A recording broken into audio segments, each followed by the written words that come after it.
The Temple Mount stands scarred and silent, its ancient stones holding secrets across centuries that stretch like shadows into our own time.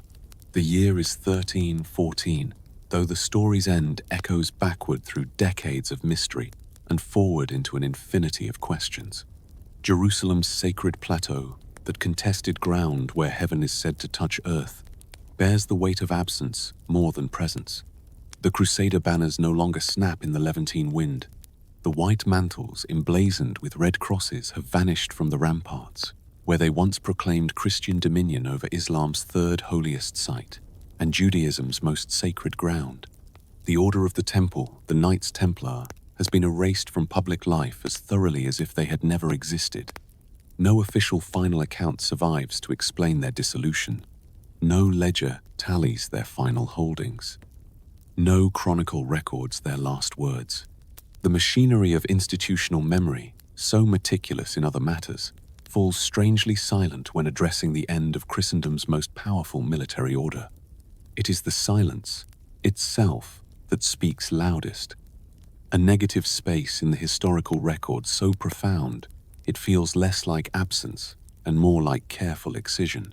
Their leaders are dead or scattered. Jacques de Molay burned at the stake on an island in the Seine, his final curse against Pope and King echoing through Parisian streets even as flames consumed flesh. Others died in dungeons across France, their bodies broken by torture, their confessions extracted through agony, and therefore tainted by the very methods used to obtain them. Still others vanished into countryside and legend, their fates unknown, their stories fragmenting into rumor and myth with each passing generation. Surviving Templar records lie fragmented across Europe, like shards of a shattered mirror, each piece reflecting only portions of truth. Scattered in archives from Portugal to Scotland, from France to the Holy Roman Empire, these documents tell partial stories, raise more questions than they answer. Many more records were deliberately destroyed in the coordinated arrests and purges ordered by King Philip IV of France on that infamous Friday, the 13th of October, 1307. Warehouses were burned, libraries were emptied. The written memory of 2 centuries of Templar activity was reduced to ash and scattered fragments, and this destruction felt less like the fog of war and more like calculated erasure. But it is beneath Jerusalem, beneath that contested plateau where Solomon's temple once stood in all its biblical glory, that the deepest silence resides. Sealed subterranean chambers remain there still, inaccessible to archaeologists and pilgrims alike, locked beneath layers of political sensitivity and religious reverence. The Dome of the Rock sits atop these ancient depths, its golden dome a celestial marker above mysteries terrestrial and profound. The Al-Aqsa Mosque guards other sections of the mount, its presence both sacred and obstructive to those who would excavate the past. Archaeological evidence reveals medieval excavation shafts beneath Jerusalem, tunnels driven through living rock with medieval tools, evidence of systematic searching in the darkness beneath the holiest ground in Christendom. The British explorer Charles Warren discovered these passages in 1867 during his pioneering underground survey of Jerusalem.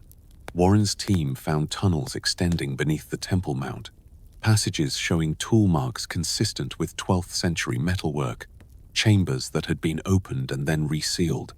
The shafts descend through layers of history, through Ottoman construction, through Mamluk renovations, through Crusader modifications, through earlier Islamic building, down to Herodian masonry and beyond, into depths that predate recorded history. These shafts show signs of careful, methodical work, not the random prospecting of treasure hunters, but the systematic investigation of those who knew what they sought, or at least where to search for it. The tunnels follow specific architectural features, target particular locations beneath what would have been the Second Temple's foundations. Then, the excavations stop abruptly, as if the searchers found what they sought or were ordered to cease.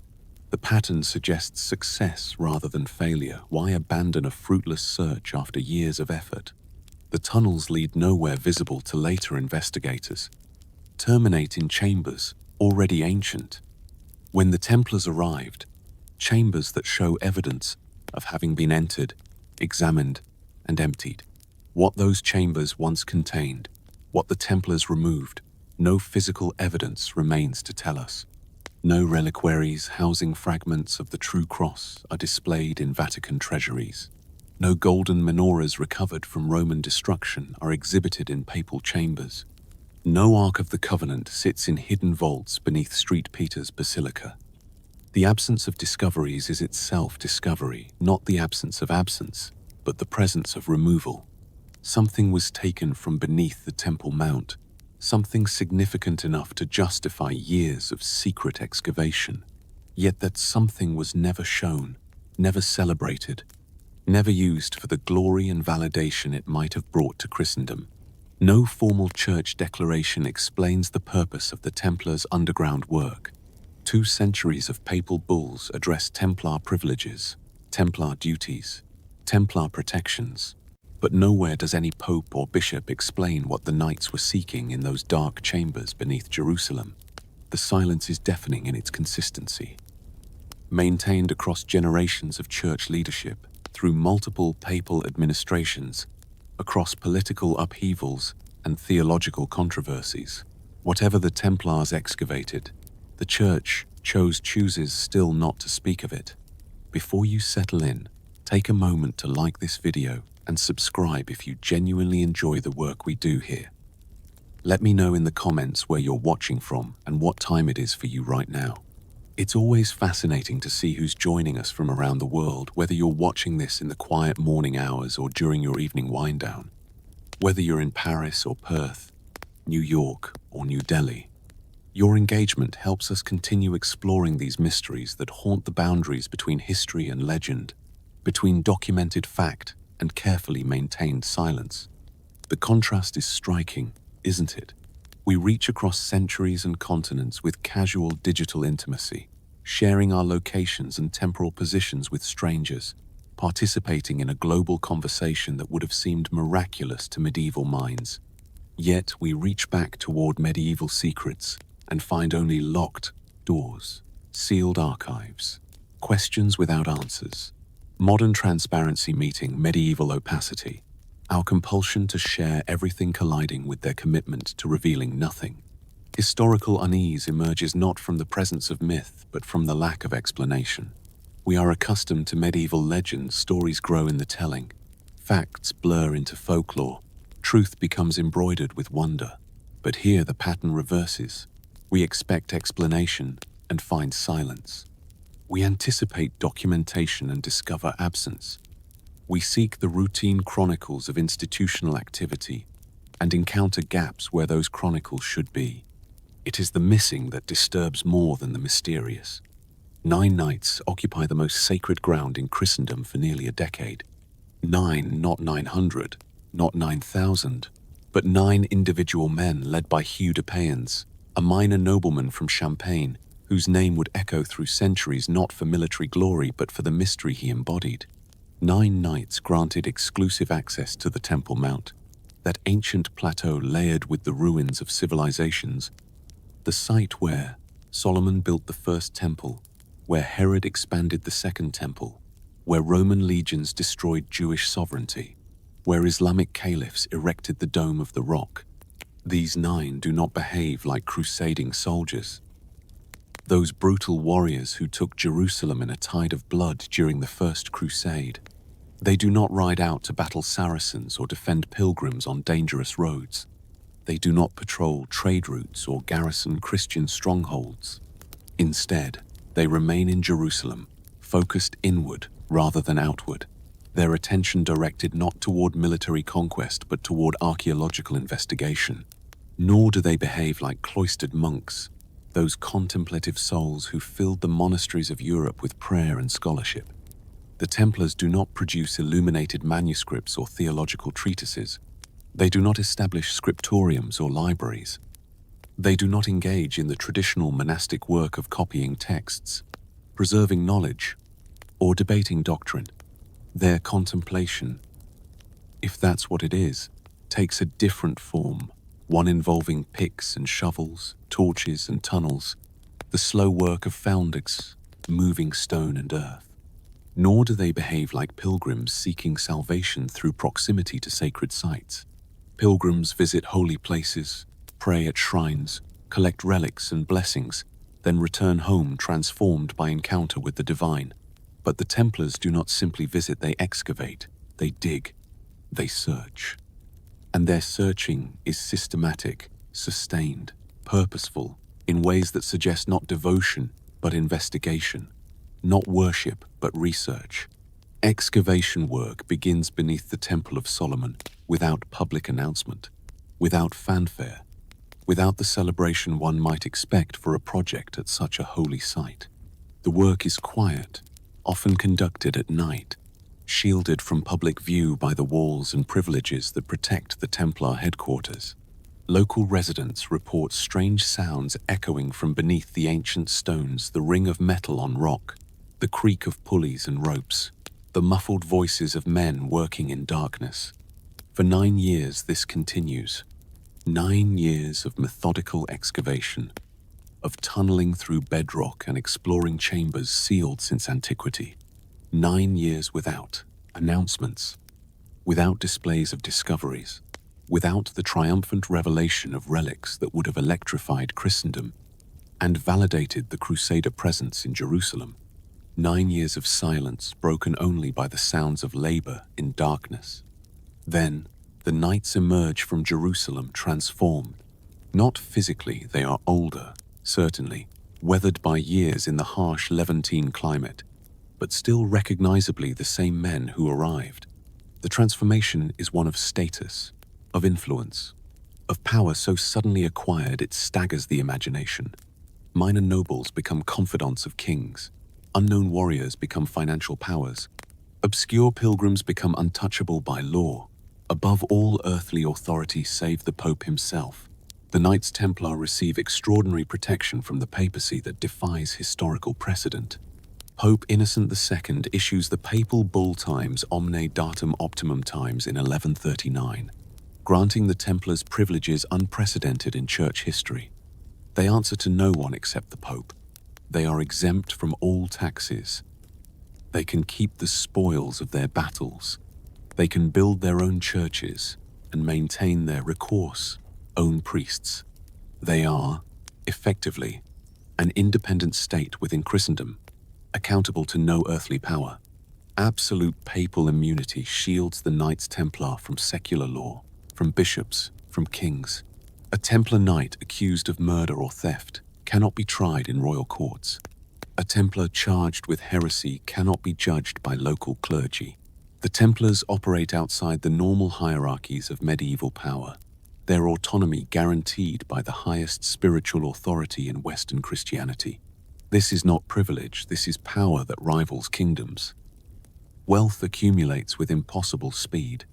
The Templars become bankers to kings and popes, their treasuries financing crusades and palaces, their loans propping up monarchies across Europe. They own vast estates, control trade routes, collect tithes and tributes.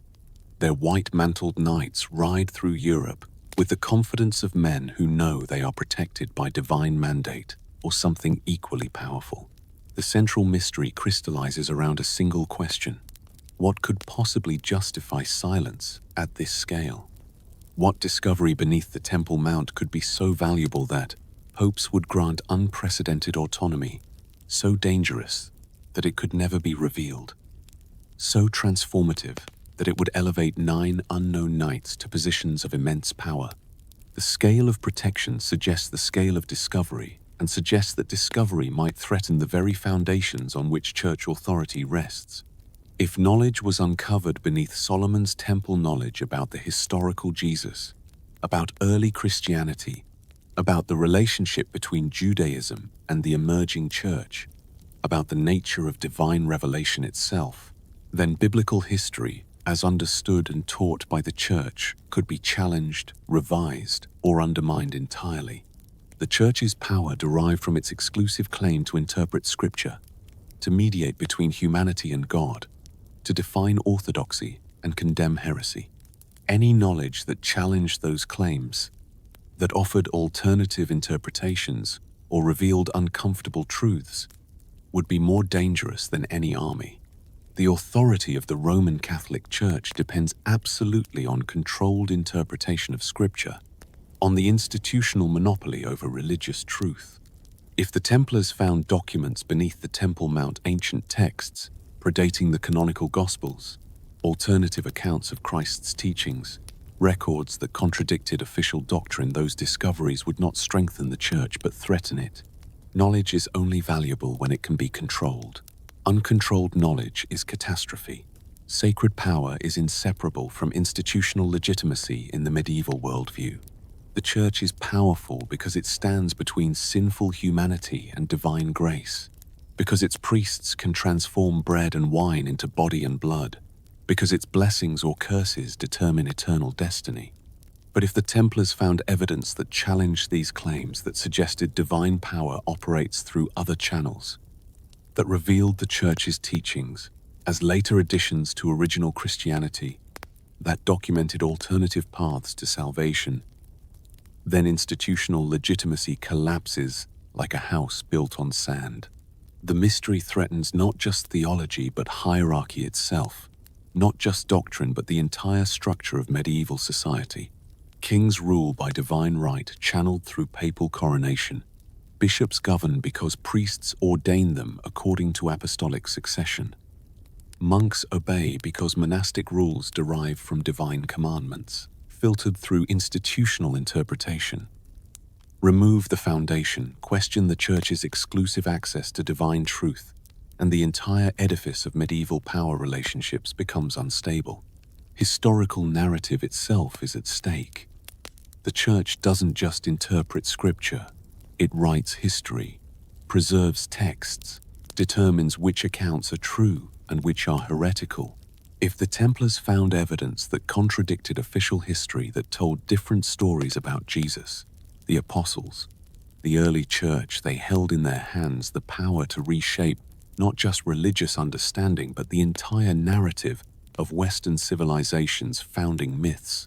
No official excavation records survive in Church archives, or if they survive, they remain sealed in Vatican vaults, inaccessible to historians and researchers. Requests to examine documents relating to the Templars' Jerusalem activities are denied or ignored. The archives that should contain routine reports, inventories of findings, correspondence between the Templars and Church officials, these are conspicuously incomplete. Pages are missing. Entire folios have vanished. The gaps in documentation appear systematic rather than accidental. Vatican archives remain sealed or compromised by centuries of careful curation. What hasn't been removed has been edited, annotated, reframed in ways that obscure rather than illuminate. Later scribes added marginal notes that redirect interpretation. Crucial details are omitted from otherwise routine documents. The archival trail leads toward the mystery, then dissipates into misdirection and missing materials. Confessions during the later trials of Templars, those documents that might shed light on the order's secrets, are extracted under torture ordered by King Philip IV and endorsed by Pope Clement V. Men broken on the rack or threatened with fire will say anything to stop the pain.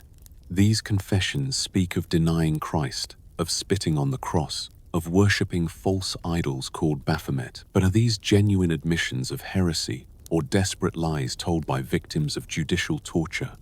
How can we trust documents born from agony?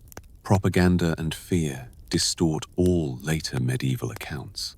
After the Templars' destruction, their enemies controlled the narrative. Philip IV justified the arrests through accusations of perversion and heresy. The Church validated Philip's actions to avoid appearing complicit in error. Later chroniclers, writing decades or centuries after events, repeated accusations without evidence, embellished scandals to suit contemporary prejudices, and built legends on foundations of rumor rather than fact. The section must end not with answers, but with questions that deepen rather than resolve the mystery. If the Templars found nothing beneath the Temple Mount, why were they destroyed? Their military power was already declining. Their financial influence, while significant, wasn't unprecedented. They had powerful friends and powerful enemies, but that describes most medieval institutions.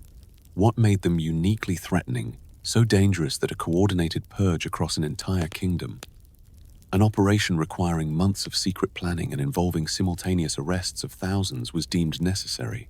But if they found something profound, something paradigm-shifting, something so dangerous to church authority that it could never be revealed, then why was it never shown? In 9 centuries since the Templars' destruction, through wars and revolutions, through the Reformation and Counter-Reformation, through the Enlightenment and modern era, why has this discovery never surfaced? Who guards this secret? How has silence been maintained for so long? And what does the answer to that question reveal about the nature of power and the value of dangerous knowledge? What discovery is so dangerous it must survive only in silence, passed through symbols and architecture, encoded in ritual and geometry, whispered through secret societies and mystery traditions, never spoken directly, never written plainly, never revealed in ways that would allow verification or refutation? What truth is both too valuable to lose and too dangerous to tell? To understand the mystery, we must first understand the world that produced it, a world simultaneously familiar and utterly foreign, operating on assumptions we have abandoned but that once structured all of reality. Jerusalem, after the First Crusade, exists as a fractured city, a mosaic of violence and holiness, a place where the sacred and the savage intertwine so completely they become indistinguishable. The year is 1099, and Christian armies have taken the city in a tide of blood that shocked even medieval sensibilities accustomed to brutality. Chronicles report that crusaders waded through blood up to their ankles in the Temple Mount area, that the streets ran red with the blood of Muslims and Jews, slaughtered indiscriminately as the conquerors liberated holy sites for Christianity. Yet amid this horror, the Crusaders establish a kingdom, impose order on chaos, create what they see as a Christian outpost in the Holy Land. Jerusalem becomes capital of the Kingdom of Jerusalem, a fragile entity always threatened by Muslim armies seeking to reclaim what Islam considers its own sacred ground. The city becomes a palimpsest of competing claims, each layer of habitation and conquest only partially erasing what came before. Christian churches are built atop Muslim mosques, which themselves were constructed over Roman temples, which occupied sites of Jewish synagogues which may have stood on Canaanite holy places. Every stone is contested. Every shrine is claimed by multiple faiths. Every archaeological layer reveals another civilization's attempt to plant its divine authority in this ground. Jerusalem is less a city than an argument in stone about whose God holds title to holiness. The Temple Mount itself contains ruins layered from Roman, Herodian, and Islamic periods, each civilization leaving its mark on the plateau where Solomon built the first temple and where apocalyptic expectations imagined the third temple would herald the Messianic age. The Mount is not just sacred, it is eschatologically crucial, a place where the end of the world will begin, where divine judgment will be rendered, where all of human history is meant to culminate. The Dome of the Rock dominates the Temple Mount. Its golden dome, a landmark visible for miles. Its octagonal structure, an architectural masterpiece of early Islamic design. Built in 691 CE by the Umayyad Caliph Abd al-Malik, the dome shelters the foundation stone, that rock from which Muslims believe Muhammad ascended to heaven on his night journey, and which Jews identify as the site of the Holy of Holies, where the Ark of the Covenant once rested. The building is sacred geography made architecture, a declaration in stone and gold that Islam now controls Christianity's genesis and Judaism's heart. Europe in this period is emerging from the early medieval period, that era once dismissed as Dark Ages, but better understood as a time of transformation and consolidation. The year 1000 has passed without the apocalypse many expected. Feudalism is organizing society into clearer hierarchies. Trade is reviving along old Roman roads. Cathedral building begins in earnest as communities demonstrate their devotion through stone and glass. The papacy is asserting authority over kings and claiming universal spiritual sovereignty. There is hunger in Europe, hunger for land, for trade routes, for connection to the sacred, for order after centuries of Viking raids and Hungarian invasions. The Crusades are driven partly by genuine religious devotion, partly by political ambition, partly by economic opportunism, and partly by that indefinable medieval sensibility that saw warfare for Christ as both duty and adventure, both salvation and glory. Feudal kings depend on religious legitimacy to rule, their crowns blessed by bishops, their authority derived ultimately from divine sanction filtered through church hierarchy. A king is not just a powerful warrior who seized a throne. He is God's anointed representative, chosen by divine will to maintain order and justice. This system works only if everyone believes it, or if everyone agrees to behave as if they believe it, which amounts to the same thing.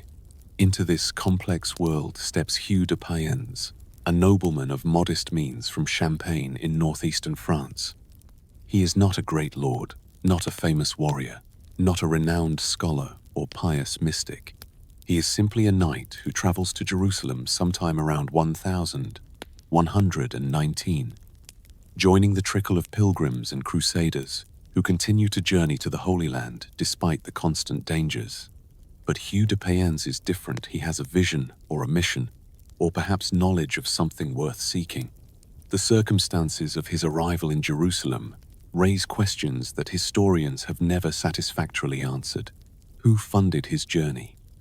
The voyage from France to the Holy Land was expensive, dangerous, requiring months of travel overboard, ship and overland, through territories contested by Christian and Muslim forces.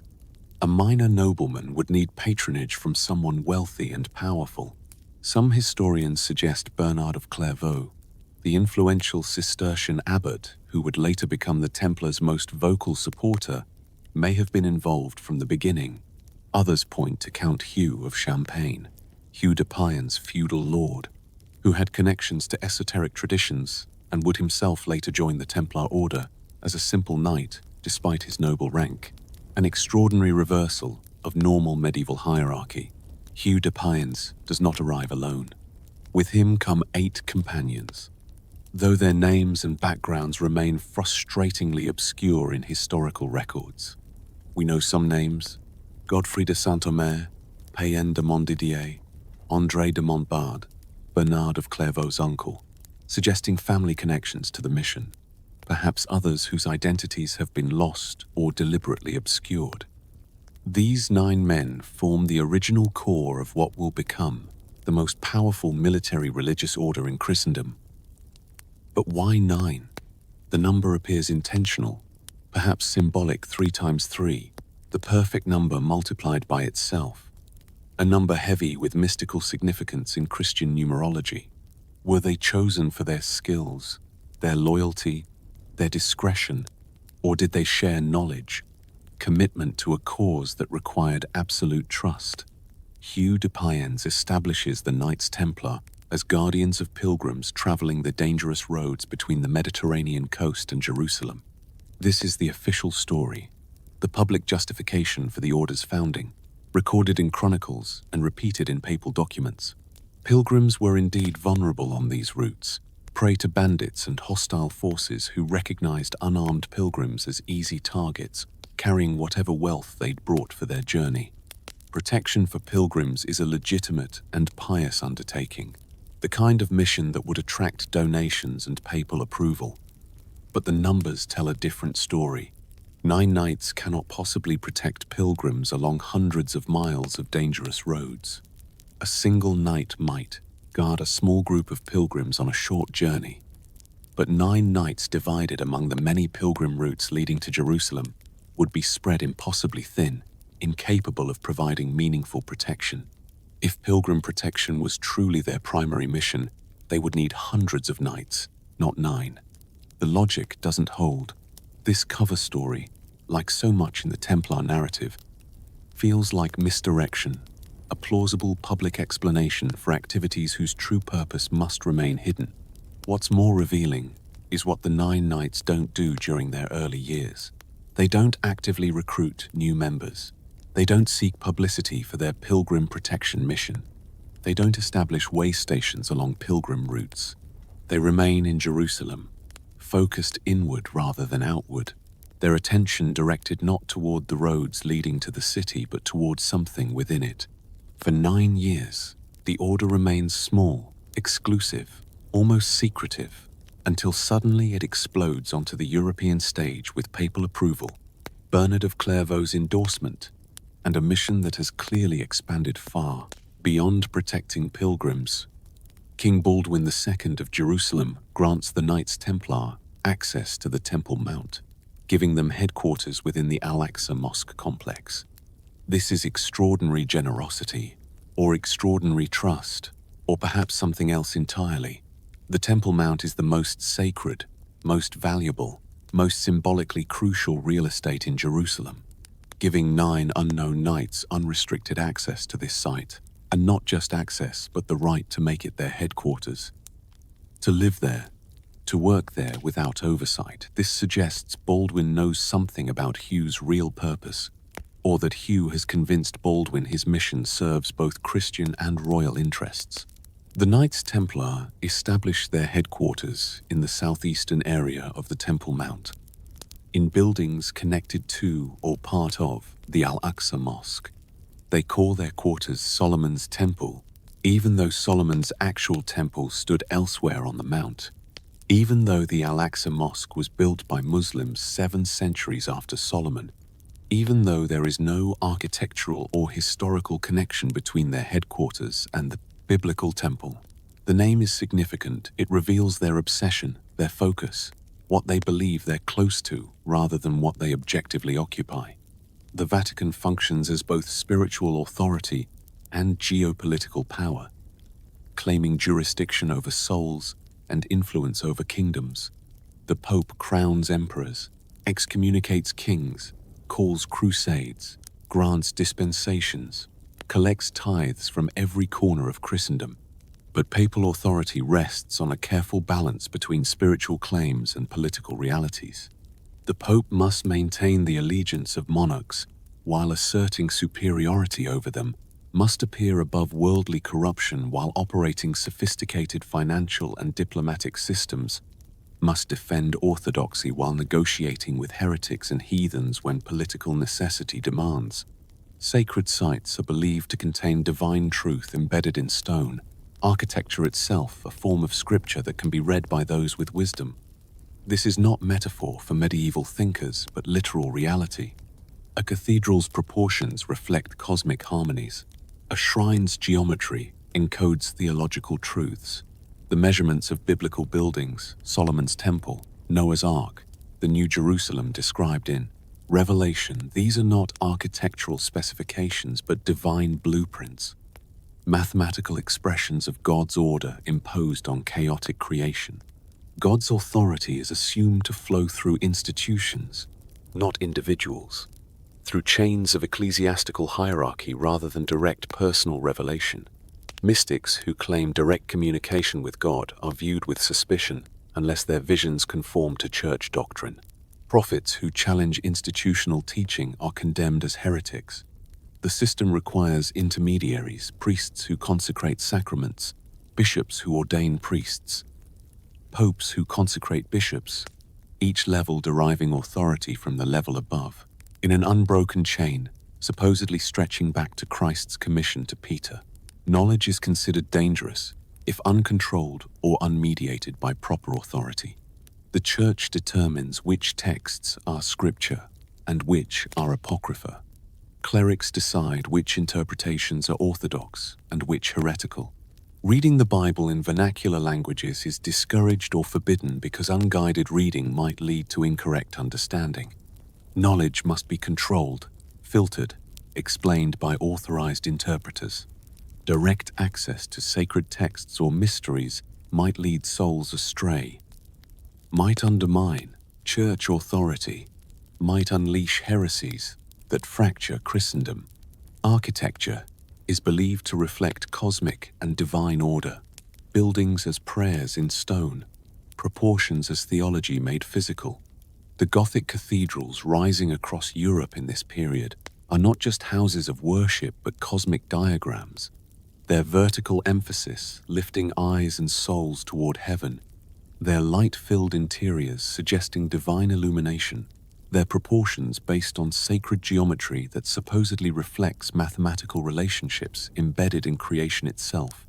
The Church's authority depends on exclusive interpretation of Scripture, on being the sole legitimate voice explaining what sacred texts mean and what God requires. Challenge this monopoly and you challenge everything: the sacraments, the hierarchy, the salvation mechanism itself. If individuals can interpret Scripture correctly without church guidance, why do we need priests?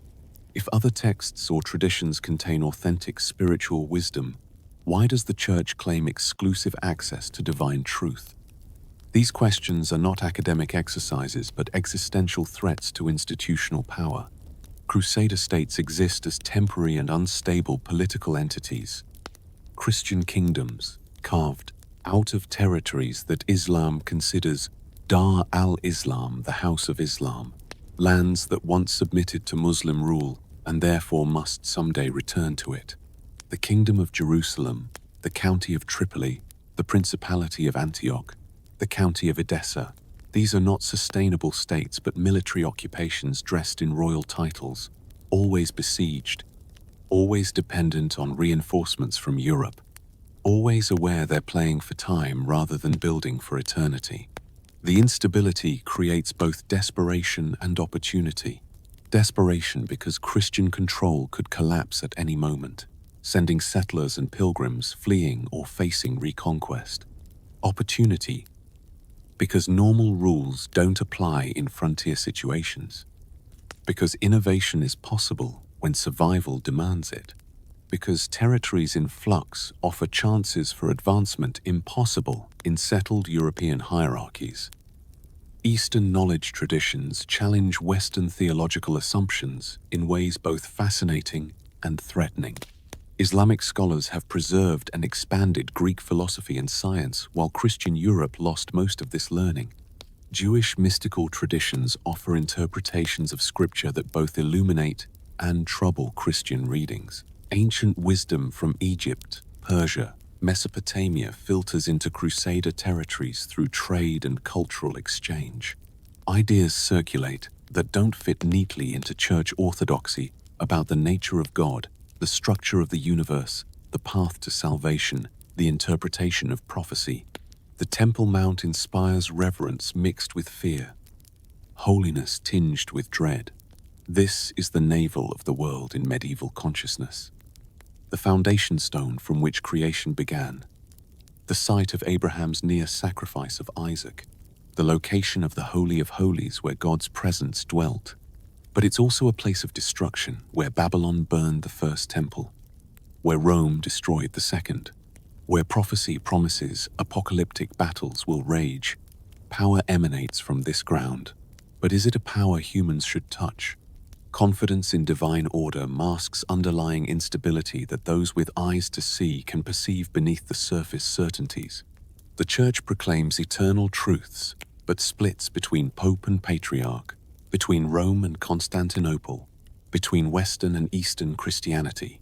Kingdoms claim divine sanction but rise and fall with military fortune and dynastic accidents.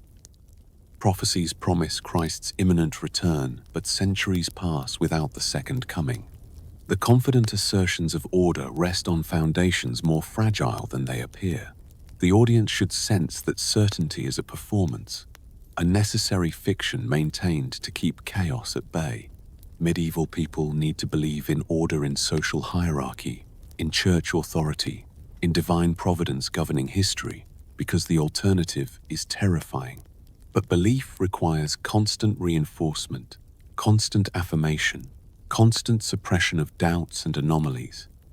Anything that threatens belief threatens everything. This is the world into which 9 knights descend beneath the Temple Mount, carrying torches into darkness, seeking something beneath the foundations of the faithful, disturbing ground that perhaps should have remained undisturbed. What they find there will not strengthen the certainties of this world but undermine them, not reinforce church authority but complicate it, not resolve mysteries but deepen them into silence that echoes across centuries. The excavation begins without fanfare, without proclamation, with that suspicious quietness that characterizes activities meant to escape notice. 9 knights Templar Hugh de Payens and his companions, whose names history preserves but whose personalities vanish into institutional anonymity, begin systematic underground excavation beneath the Temple Mount in the early 1122. The exact year is disputed.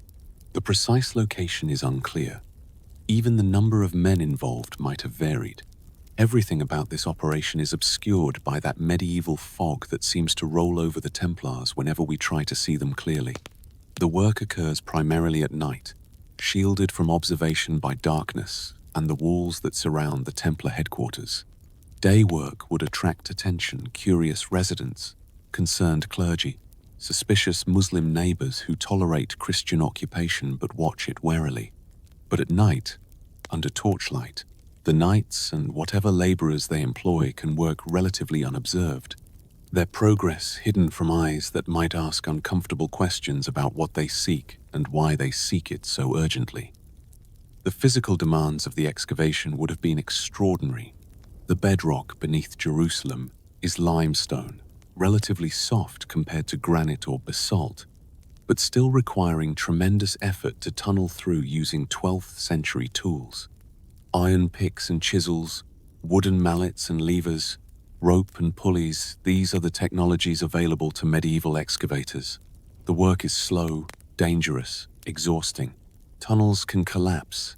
Underground water sources can flood chambers.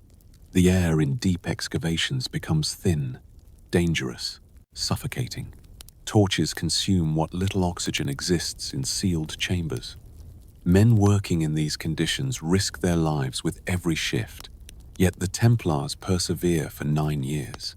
They are not digging randomly, prospecting for anything valuable. The tunnels follow specific paths, target particular locations. Someone has knowledge or thinks they have knowledge of what lies beneath the Temple Mount and approximately where to find it.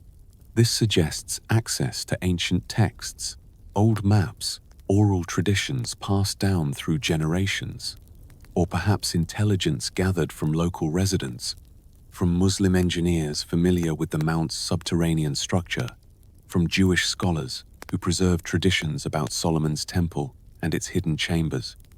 What might the Templars have been seeking? The possibilities multiply like branches from a single trunk of speculation. Sacred relics topped every medieval list of valuable discoveries, fragments of the true cross, nails from the crucifixion, thorns from Christ's crown, pieces of the Holy Sepulchre. But more valuable than these would be objects from the temple itself.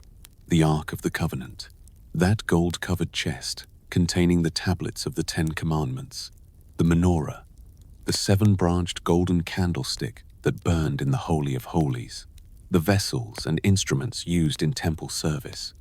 These objects had disappeared when Babylon destroyed the first temple in 586 BCE, or when Rome destroyed the second temple in 70 CE. Jewish tradition held that sacred objects were hidden before the destructions, concealed in secret chambers known only to priests, waiting for the day when the temple would be rebuilt and proper worship restored. But perhaps the Templars sought something even more precious than relics: knowledge. Ancient texts, documents that predated the canonical Gospels, alternative accounts of early Christianity, records that might confirm or contradict church teachings about Jesus, his message, his followers, the development of Christian doctrine. The library of the Second Temple had been legendary, containing not just scripture but commentary, history, apocalyptic visions, mystical teachings. What happened to these texts when Rome destroyed the temple? Were they burned, carried away as spoils, or hidden, secreted in chambers beneath the mount where they remained, waiting, preserving truths that later orthodoxy would suppress? Or perhaps they sought something stranger still, temple treasures not of gold and silver, but of knowledge encoded in another form, sacred geometry, mathematical relationships that supposedly underpinned creation itself, architectural plans showing how Solomon's temple functioned as more than a house of worship, as astronomical observatory, as acoustic chamber designed to amplify prayer and induce mystical states, as a physical manifestation of cosmic order. Ancient wisdom traditions spoke of such knowledge, of builders' secrets passed from generation to generation, of proportions and ratios that channeled divine energy or created spaces where the boundary between physical and spiritual became permeable. Excavation techniques in the 12th century are primitive by modern standards, but effective enough for determined men. Pick and shovel, lever and rope, the slow work of moving stone and clearing rubble. The bedrock beneath Jerusalem is limestone, relatively soft as stone goes, but still requiring tremendous effort to tunnel through. The Templars aren't just digging trenches or shallow pits, they're excavating tunnels, descending into ancient layers, following passages that hint at chambers sealed when Jerusalem was young. Archaeological evidence discovered in later centuries reveals Templar excavation shafts beneath the Temple Mount, tunnels that show signs of medieval tool marks, passageways that lead into much older chambers built by Herodian engineers or Roman soldiers, or perhaps even earlier builders whose names time has erased. These tunnels are not random prospecting, but purposeful searching. They follow specific directions. They target particular locations. Someone knew or thought they knew where to dig, but no chronicler records the contents of the subterranean chambers the Templars eventually reach. No official document describes what the knights found in those sealed rooms beneath the ancient temple site. No inventory lists artifacts recovered. No papal bull celebrates discoveries that would have validated Crusader presence in Jerusalem and proven divine favor for the Christian mission to reclaim the Holy Land. The silence is absolute and therefore suspicious, because finding nothing would not require silence, but finding something dangerous would demand it. The work continues in isolation for nearly 9 years, an extraordinary commitment of time and resources for what is officially a small group dedicated to protecting pilgrims. 9 years during which the Templars remain in Jerusalem rather than returning to Europe, during which they maintain their excavation rather than abandoning an apparently fruitless search, during which they operate with resources that a group of 9 minor knights should not possess. Someone is funding this operation. Someone believes it's important enough to sustain for nearly a decade. Someone knows what they're looking for, or believes deeply enough in its existence to gamble years on its discovery. The Knights Templar maintain strict silence throughout the excavation period. Not just official silence, but personal reticence that persists even in private correspondence. Letters between Templars in Jerusalem and their supporters in Europe survive, but these discuss routine matters, financial arrangements, requests for supplies, political developments, without ever mentioning the excavation work. Either the Templars are remarkably disciplined in written communication, or they understand that some knowledge is too dangerous to commit to parchment, even in coded language. Church officials initially observe from a distance, aware of the Templar presence but not directly involved in their activities. The Patriarch of Jerusalem knows the Templars are excavating. It would be impossible to hide entirely, but apparently asks no questions, or asks and receives no satisfying answers. This hands-off approach suggests either lack of concern or deliberate blindness, either genuine ignorance of the excavation's importance, or calculated decision to maintain plausible deniability about what's being sought and found. But later, church officials become protective and supportive in ways that suggest something has changed.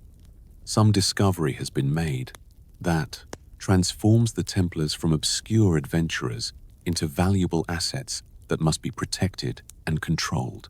The papal bulls granting extraordinary privileges begin appearing with suspicious timing not immediately upon the Templars' founding, when such recognition might have helped them attract recruits and funding, but after they return from Jerusalem, after those 9 years of excavation, after whatever they found was secured and its implications understood, local observers whisper about sealed tunnels and hidden vaults, about strange lights seen in the night on the Temple Mount, about sounds echoing from beneath the ancient stones.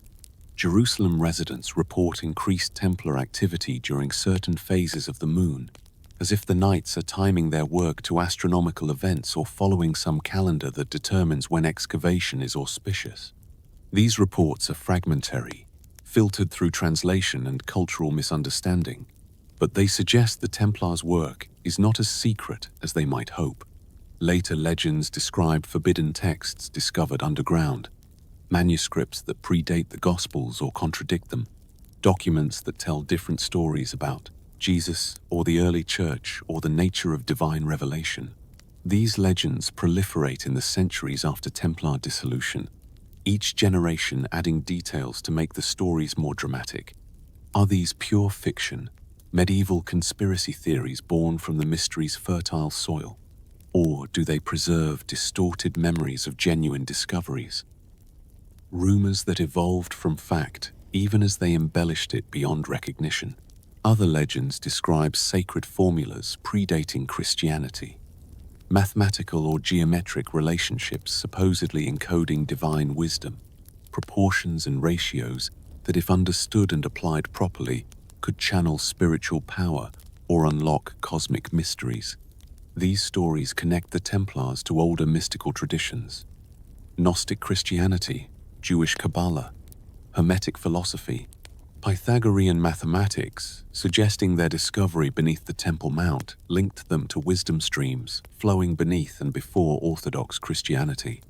Still, other legends describe ancient machines linked to Solomon's temple, mechanical devices built by biblical artisans with superhuman skill or divine guidance, contrivances that could amplify prayer or channel divine energy or achieve effects that seem miraculous. These accounts sound fantastical to modern ears, closer to science fiction than historical possibility. But medieval thinkers didn't distinguish technology from magic the way we do. A sufficiently sophisticated device would appear divine in its operation, its mechanisms beyond comprehension, and therefore attributable to sacred rather than secular knowledge. The Knights Templar receive rapid elevation within church hierarchy beginning around 1129, when Hugh de Payens travels to Europe and secures recognition from the Council of Troyes. The council officially approves the Templar rule, the regulations governing the order's organization and conduct. Bernard of Clairvaux, the era's most influential spiritual voice, writes in praise of the Templars, composing In Praise of the New Knighthood, which portrays them as ideal Christian warriors. This endorsement is extraordinarily valuable. Bernard's support carries immense weight throughout Christendom.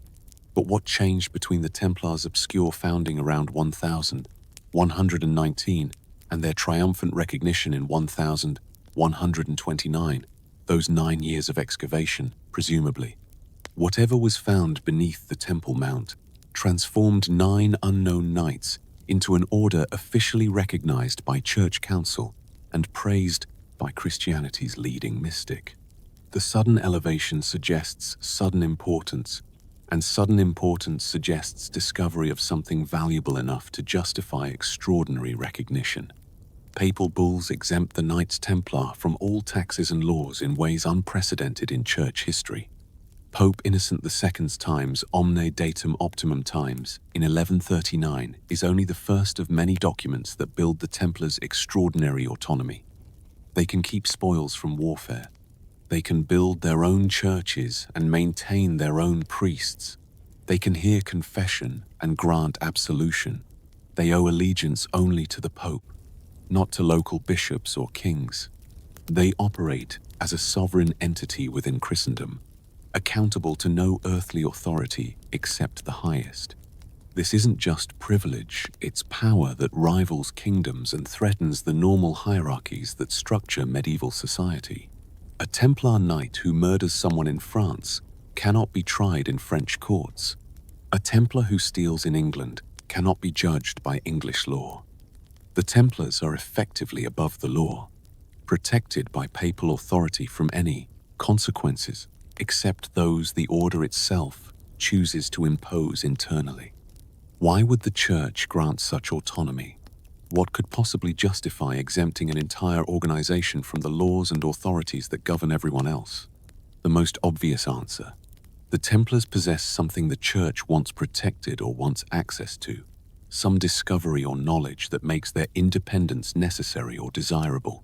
If they found documents or artifacts beneath the Temple Mount that validate papal authority or threaten it, the Church would need to keep the Templars close, bound by special privileges that ensure loyalty while preventing them from operating entirely independently. The privileges are simultaneously reward and leash, payment and control. Wealth and influence expand across Europe without adequate explanation from visible activities. The Templars become bankers to kings, their treasuries financing everything from wars to cathedrals. They own estates across Europe, vineyards in France, olive groves in Spain, farmlands in England. They control trade routes and collect customs duties. They become so wealthy that rich as a Templar becomes proverbial. But where does this wealth originate? The official answer: donations from the faithful, gifts from nobles seeking salvation through supporting holy warriors, profits from efficient estate management, and spoils from military victories. These sources certainly contribute, but do they fully account for the Templars' extraordinary wealth and the speed with which it accumulates? Or is there another source, something found beneath the Temple Mount that has monetary value, not just spiritual significance, but actual worth measurable in gold and silver? The Church publicly declares the Knights Templar defenders of the faith, faithful sons of the Church, warriors for Christ deserving of support and reverence. Papal documents describe them in glowing terms. Clergy preach sermons praising their dedication. The official narrative is entirely positive. The Templars portrayed as ideal Christian knights combining monastic piety with military valor. But critics whisper different stories. Accusations of heresy and idol worship that circulate in the margins of official discourse. Some claim the Templars deny Christ, that their initiation ceremonies include spitting on the cross or trampling crucifixes. Others accuse them of worshipping false idols, specifically an idol called Baphomet, whose nature and appearance vary wildly in different accounts, sometimes a head, sometimes a cat, sometimes a demon, sometimes a hermaphroditic figure combining male and female characteristics. These accusations surface even before the official persecution begins in 1307. They're not invented for Philip IV's propaganda campaign, but pre-existed, suggesting either genuine unusual practices within the order or persistent rumors born from the Templars' secretiveness and the unease their autonomy provokes. When you operate above normal laws and answer to no one but the Pope, people will suspect you're hiding something. The question is whether those suspicions have foundation or are merely paranoia directed at power that makes people uncomfortable. Rumors circulate specifically about the worship of Baphomet, a name whose etymology is disputed and whose meaning remains obscure. Is it a corruption of Muhammad, suggesting accusations that Templars converted to Islam during their time in the East? Is it a coded reference to Sophia, Greek, wisdom, or Baphi-Meteos, baptism by wisdom, suggesting Gnostic influences? Is it simply an invention, a name attached to accusations that need a concrete target? The ambiguity of Baphomet reflects the ambiguity of all accusations against the Templars, specific enough to sound credible, vague enough to resist definitive refutation. No explanation matches the scale of protection granted to the Templars. If they were simply effective warriors, they would receive gratitude and some rewards, but not autonomy from all earthly authority. If they were simply wealthy, They would be envied and exploited, but not granted unique legal immunities. If they were simply pious, they would be praised, but not elevated above bishops and exempt from church courts. The protection implies they hold something too valuable to risk losing, something that makes their destruction unthinkable until it becomes unavoidable. The Knights Templar return to Europe visibly changed by their time in Jerusalem, not physically transformed but carrying themselves with new confidence, new purpose, new sense of mission that goes beyond the official role of protecting pilgrims. They build commanderies across Europe, fortress-like compounds that serve as both military installations and financial centers. They establish networks of communication and transport, moving people and goods with efficiency that rivals any merchant operation. They become a state within states, a power that operates according to its own logic while nominally serving Christendom. European history continues as if nothing has shifted, the surface narrative of crusades and kingdoms proceeding along expected lines. But beneath visible continuity, foundations have moved in ways not immediately apparent. The Templars change how warfare is financed, how estates are managed, how religious orders operate, how relationships between church and state are negotiated. They become a new kind of institution, neither purely military nor purely religious, neither entirely autonomous nor fully controlled, a hybrid entity that doesn't fit medieval categories and therefore creates space for possibilities previously unimaginable. The turning point is not a single moment, but a gradual transformation. Seeds planted during those 9 years beneath the Temple Mount that germinate slowly as the Templars expand and consolidate power. Whatever was found doesn't immediately revolutionize Christianity or overthrow kingdoms. Instead, it creates a center of gravity, a force that subtly bends paths and possibilities around it, an influence that operates not through direct confrontation, but through accumulated privilege and unchallenged autonomy. The Templars become untouchable, which is precisely what makes them, eventually, unendurable. The consequences unfold slowly, inexorably, with that quality of historical inevitability that seems obvious in retrospect, but remained obscure to those living through events. The Templars don't just continue, they multiply, expand, entrench themselves so deeply in the structures of power that extracting them seems impossible without tearing apart the entire fabric of Christendom. The Knights Templar finance kings and crusades across Europe, their treasuries becoming indispensable to monarchs who always need more money for wars, more funds for palaces, more resources for the endless appetite of medieval statecraft. Louis VII of France relies on Templar loans. Richard the Lionheart of England utilizes Templar financial networks. The Spanish kingdoms fighting the pace Reconquista depend on Templar support. The Templars don't just store money, they move it across borders with unprecedented efficiency, pioneering what becomes international banking. Monarchs become financially dependent on the Knights Templar in ways that shift power relationships fundamentally. A king who owes the Templars enormous sums cannot easily move against them without destroying his own credit. A monarch whose wars are financed by Templar loans must consider Templar interests when making policy. Financial dependency becomes political leverage, and leverage becomes influence that operates subtly but inexorably. The Templars never command kings, but increasingly, they constrain what kings can do. This dependency breeds resentment alongside gratitude. Kings chafe at answering to anyone, at needing permission or negotiating terms with subjects, even subjects as useful as the Templars. The resentment festers, growing more toxic as debts accumulate and as royal dignity is compromised by financial necessity. A king should grant favors, not beg them. A monarch should command, not negotiate. But the Templars' wealth makes them negotiating partners rather than subordinates. And this reversal of proper hierarchy offends against medieval sensibilities about order and rank.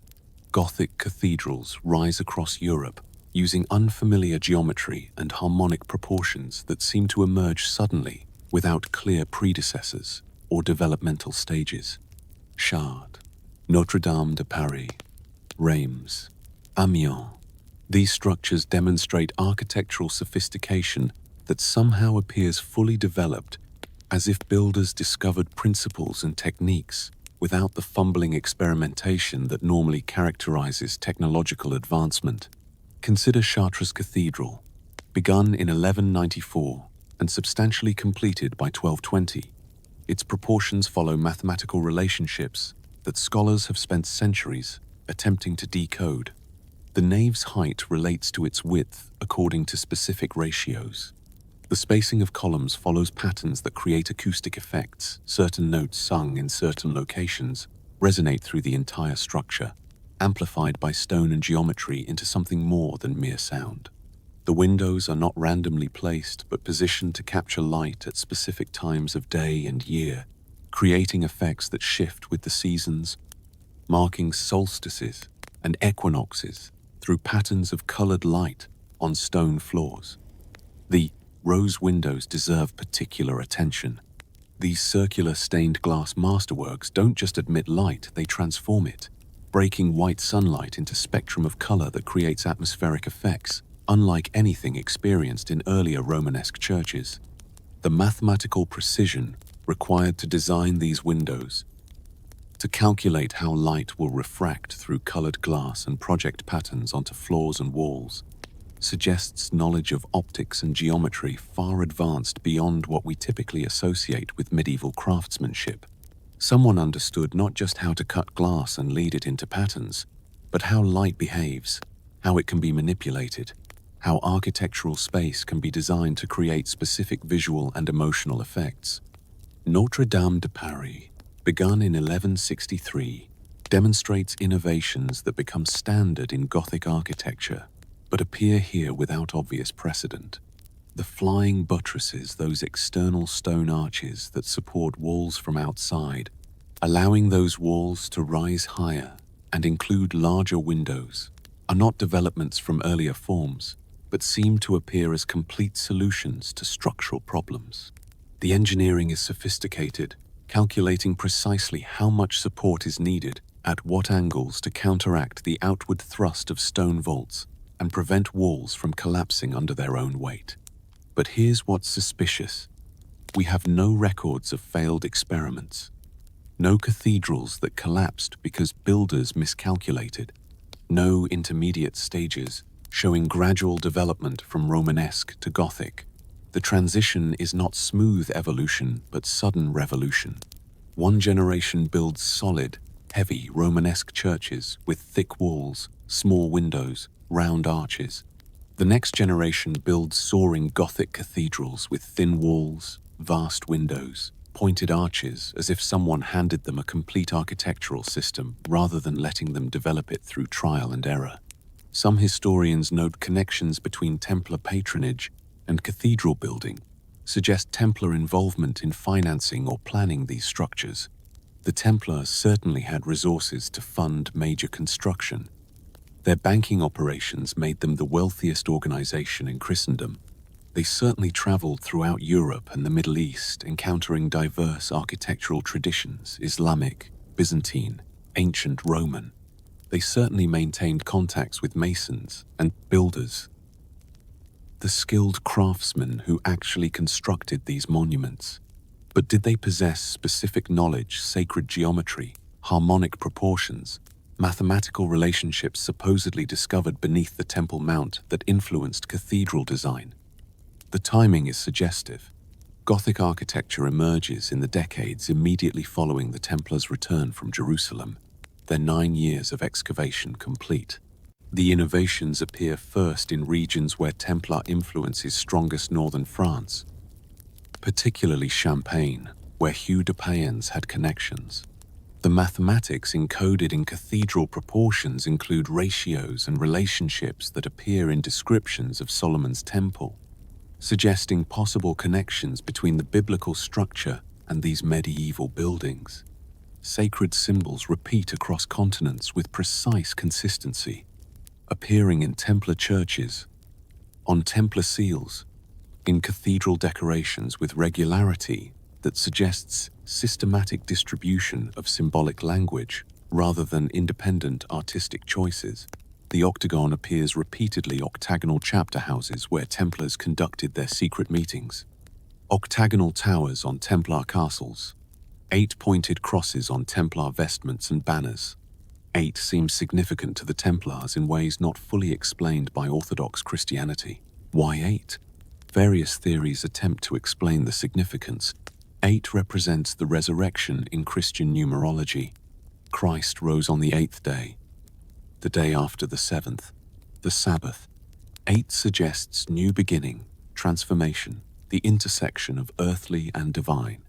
8 points on a compass rose mark all cardinal and ordinal directions, symbolizing completeness, totality, universal dominion, or perhaps 8 references something specific discovered beneath the Temple Mount, some object or text or principle that manifested in octagonal form or 8th position or 8-fold path.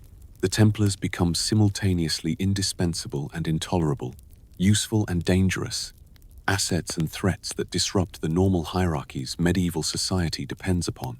This unstable equilibrium cannot persist indefinitely. Either the Templars must be broken, or they must become so dominant that resistance becomes impossible.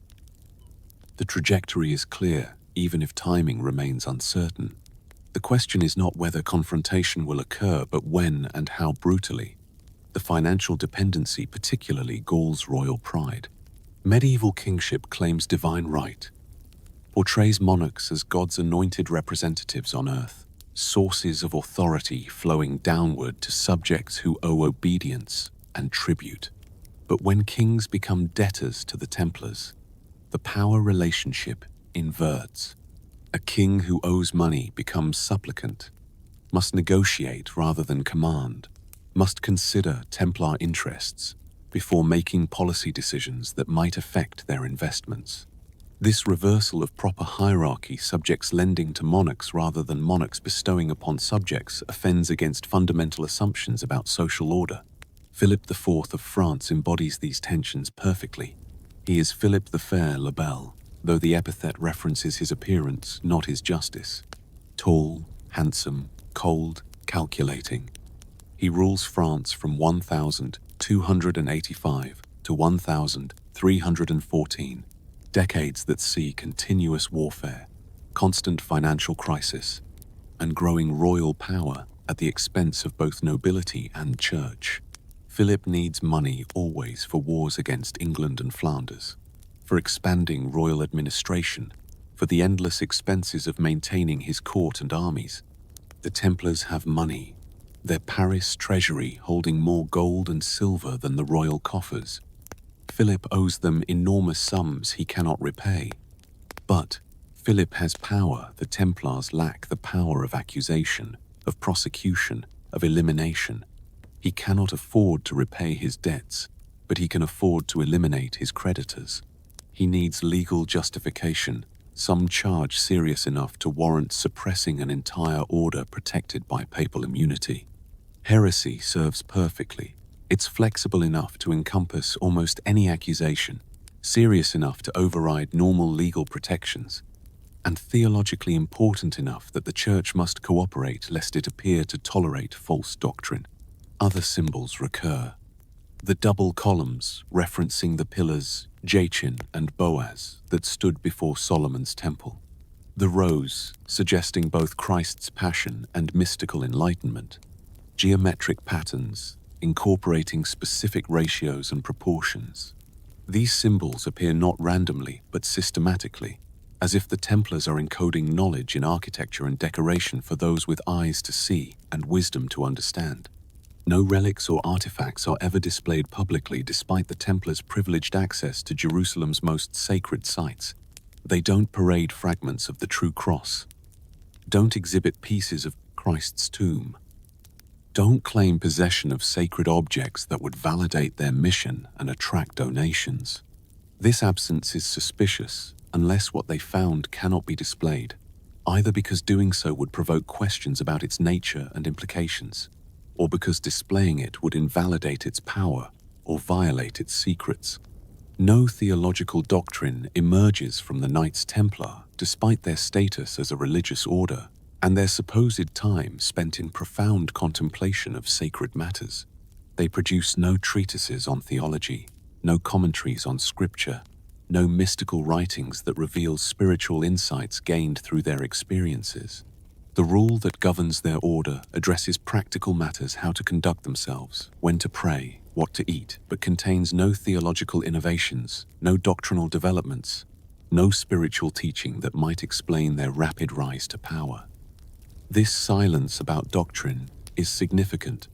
Medieval religious orders typically justify their existence through specific spiritual missions or theological perspectives.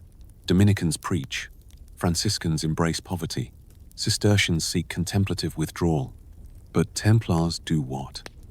Officially protect pilgrims, but that military function doesn't require theological innovation.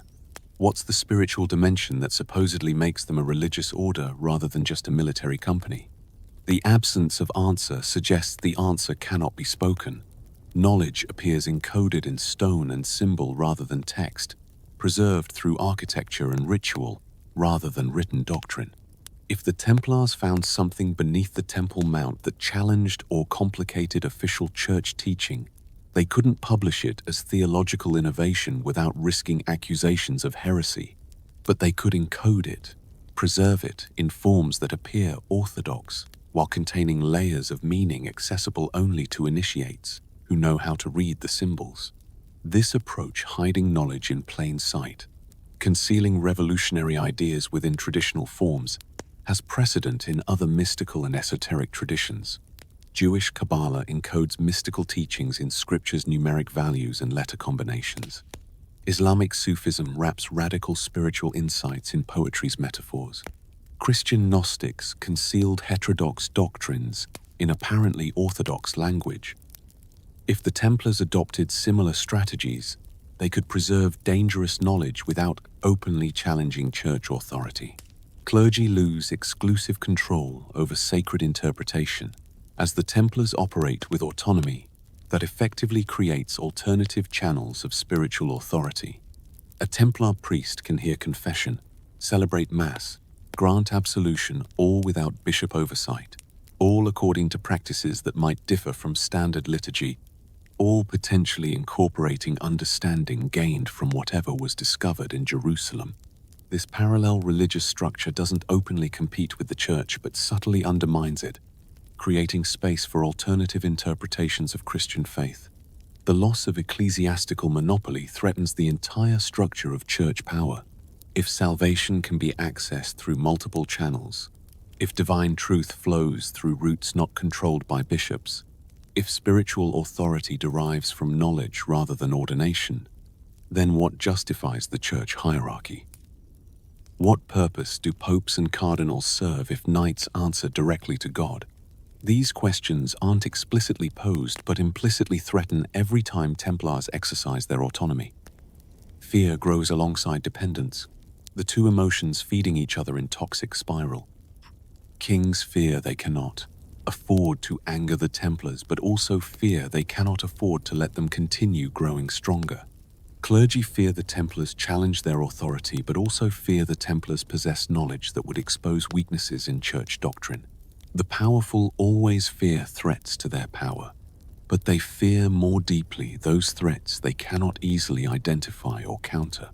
The Templars become simultaneously indispensable and intolerable, useful and dangerous, assets and threats.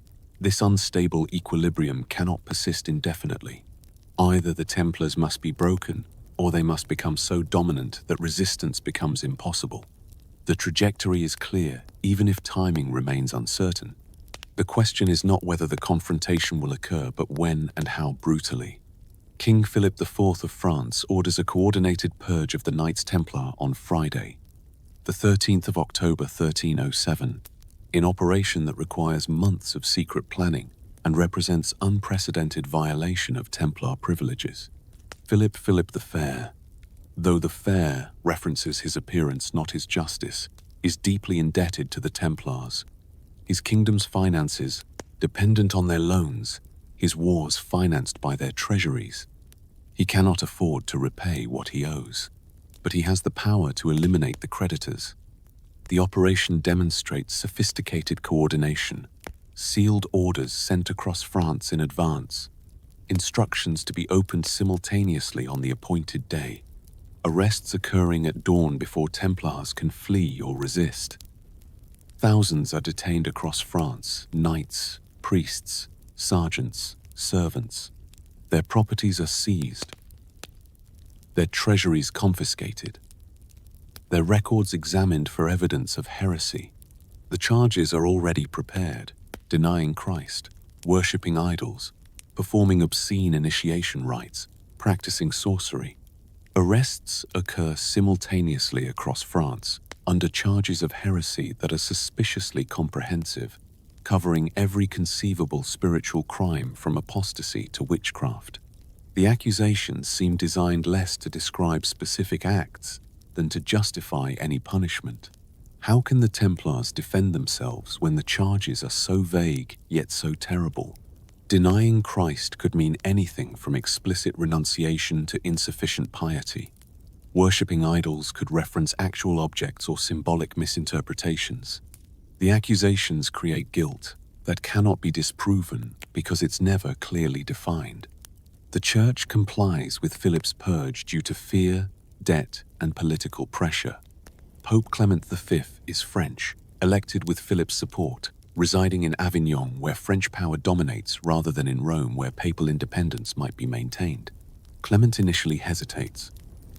Initially tries to assert church authority over the Templars. Initially demands they be tried by church courts rather than royal inquisitors.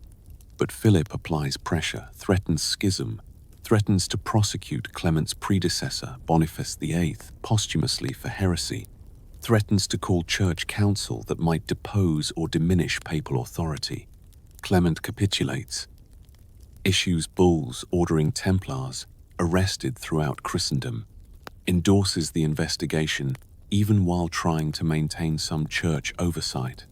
His position is impossible: protect the Templars and risk breaking with France, sacrifice the Templars and admit they were heretics that the Church mistakenly supported for 2 centuries. He chooses preservation of papal authority over protection of the order that papal authority created. Political necessity trumps institutional loyalty. This entire section should feel like inevitability disguised as justice. The predetermined outcome presented as proper legal proceeding. Power consolidating under pretense of righteousness. Philip doesn't admit he's eliminating creditors and seizing assets. He claims he's purging heretics and defending the faith. The Church doesn't confess it's sacrificing the Templars to maintain French alliance. It proclaims it's correcting errors and upholding orthodoxy. Everyone performs their roles in the theatre of legitimacy, maintaining the fiction that law and justice govern events, when really fear and greed and the brutal logic of power politics determine outcomes. The Templars' extraordinary privileges make their form more dramatic but also more necessary from power's perspective. An organization, above all earthly authority except the Pope, becomes intolerable the moment papal authority aligns with royal power against it. The very autonomy that protected the Templars for 2 centuries condemns them once that protection is withdrawn. They have no allies in ordinary hierarchies because they operated outside those hierarchies. They have no defenders among bishops because they answered to no bishops. They built power that depended entirely on papal support, and when that support is removed reluctantly, under pressure, but removed nonetheless, they collapse like a structure whose foundation suddenly vanishes. The purge is presented as justice but functions as murder, as elimination of inconvenient witnesses, as destruction of those who know too much, or possess too much, or resist too effectively. The accusations of heresy may or may not have foundation. Evidence is contradictory. Confessions extracted under torture, testimony unreliable. But the charge's truth or falsehood is ultimately irrelevant. The Templars are destroyed, not for what they did, but for what they were. Too powerful, too independent, too wealthy, too mysterious, too unsettling to those who fear anything they cannot control. The dissolution of the Knights Templar unfolds between 1307 and 1314, years of trials and tortures, confessions and retractions, political maneuvering and theological debate. But the outcome is never really in doubt. Once Philip IV commits to destroying the order and Clement V acquiesces, the Templars' fate is sealed. The trials are theatre. Performing legitimacy for an audience that needs to believe power is exercised justly rather than arbitrarily.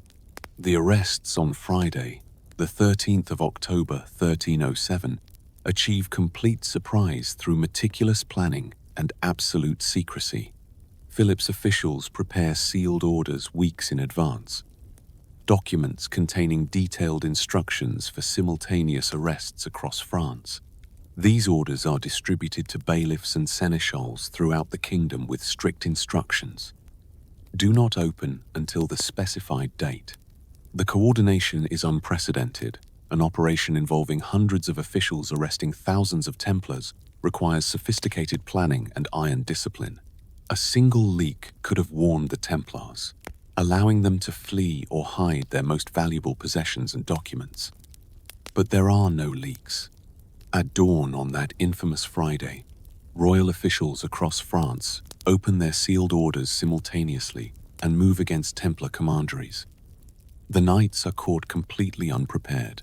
Many are arrested in their beds. Others are taken during morning prayers.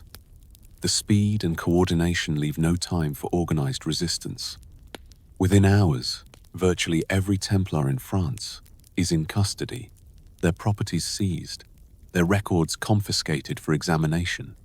The charges are comprehensive, covering every conceivable form of heresy and moral corruption. The Templars are accused of denying Christ during secret initiation ceremonies, of spitting on the cross or trampling crucifixes underfoot, of worshipping a mysterious idol called Baphomet, whose description varies wildly in different accounts. They are charged with obscene rituals during their chapter meetings, with homosexual practices forbidden by church law, with making pacts with demons, with using sorcery and magic. The accusations are designed to be unfalsifiable. How does one prove they didn't participate in secret ceremonies that allegedly occurred years or decades earlier? The interrogations begin immediately, conducted by royal officials and inquisitors using methods sanctioned by church law for extracting truth from heretics. Medieval torture is systematic, sophisticated, refined through centuries of practice into techniques designed to maximize pain while minimizing the risk of premature death that would end questioning. The rack stretches limbs until joints dislocate and tendons tear. By their wrists tied behind their backs, their own weight dislocating shoulders. Foot roasting holds feet over flames until flesh blackens and bones crack. These are not random cruelties but calculated applications of agony, each method chosen for its effectiveness in breaking will and extracting confession. Under such torment, men confess to anything: crimes they committed, crimes they witnessed, crimes they never imagined. The confessions follow predictable patterns because interrogators suggest what they want to hear, leading witnesses through narratives that conform to accusers' expectations. A knight admits denying Christ when told that's standard Templar practice. He describes worshipping Baphomet when shown drawings of demonic heads and asked to confirm he's seen such objects. He implicates brothers when promised his own suffering will end if he provides names. But these confessions are contradictory, inconsistent, constantly revised as prisoners are tortured repeatedly. Knights confess, then recant when removed from immediate pain, then confess again when torture resumes.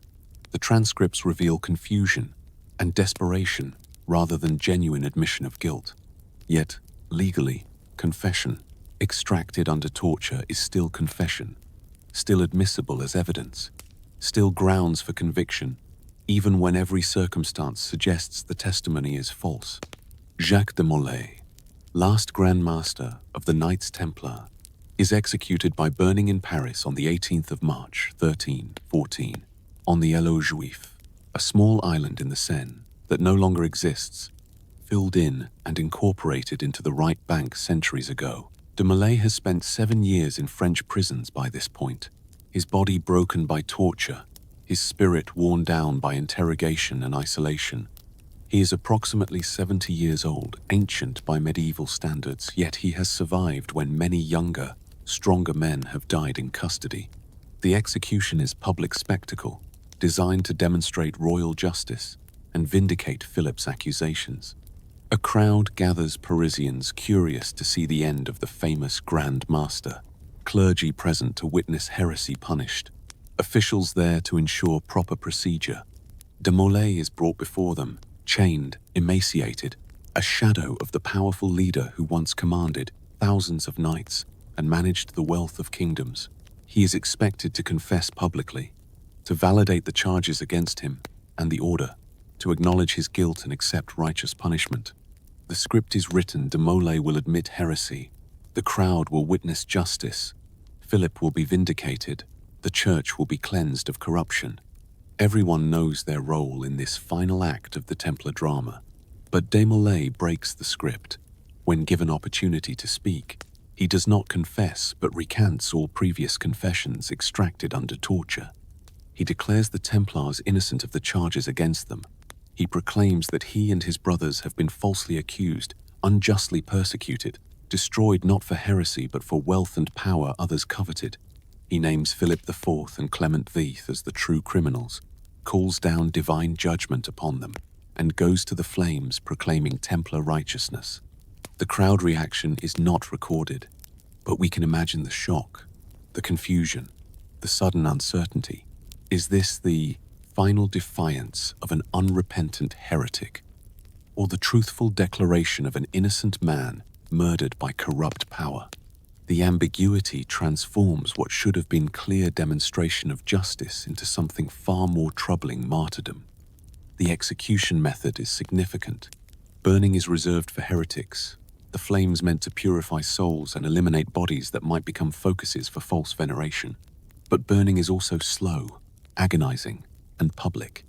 De Molay would have felt the heat intensifying, the smoke choking, the flames consuming flesh while he remained conscious, aware, suffering. The process takes minutes that must feel like hours. Yet according to witnesses, De Molay maintains composure, continuing to proclaim innocence even as flames rise around him. The curse he allegedly pronounces becomes legendary. Both Philip IV and Clement V will be dead within the year, called to answer before God's judgment for their crimes against the Templars. Whether De Molay actually speaks these words, or whether they're added to the story, later matters less than what happens next. Pope Clement V dies on the 20th of April 1314, just 1 month after De Molay's execution, his body consumed by illness that leaves him in agony. King Philip IV dies on the 29th of November 1314, just 8 months after the execution, killed in a hunting accident that some describe as suspicious. The timing fuels legends about Templar curses and divine vengeance, adds supernatural dimension to political murders, transforms historical events into mythic narrative. No treasure, relics, or forbidden objects are ever recovered from Templar commanderies, despite thorough searches by royal officials, eager to justify Philip's actions with dramatic discoveries, and by church authorities, hoping for revelations that would vindicate their cooperation with the purge. If the Templars possessed extraordinary wealth beyond their documented estates and known holdings, it vanishes before arrests.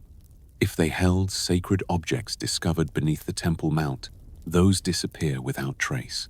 If they protected forbidden texts or artifacts that justified their special privileges and explained their rapid rise to power, no evidence surfaces during investigations that turn over every stone and pry into every secret. The absence of findings frustrates Philip's officials, who expected to discover treasures that would justify confiscation and fund royal coffers already depleted by the costs of arrest, imprisonment, and prosecution. It disappoints those hoping for sensational revelations that would explain Templar mysteries and resolve centuries of speculation. It raises uncomfortable questions. If the Templars were truly wealthy beyond measure, where did that wealth go? If they truly possessed dangerous knowledge or powerful artifacts, what happened to them? Various theories attempt to explain the missing Templar treasure, each reflecting different assumptions about what that treasure might have been and how it could disappear. The simplest explanation: the treasure was never as extensive as legends claimed. The Templars' wealth, consisting primarily of land, buildings, and financial instruments, rather than portable gold and jewels that could be hidden or transported.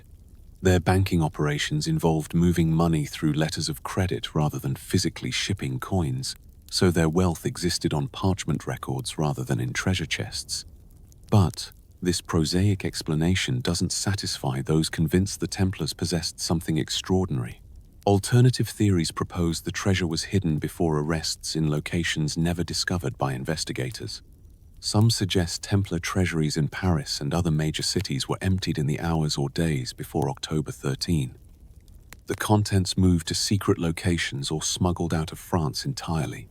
This requires foreknowledge of Philip's plans, not impossible since royal court intrigues are notoriously leaky, though it contradicts the successful surprise of the arrests themselves.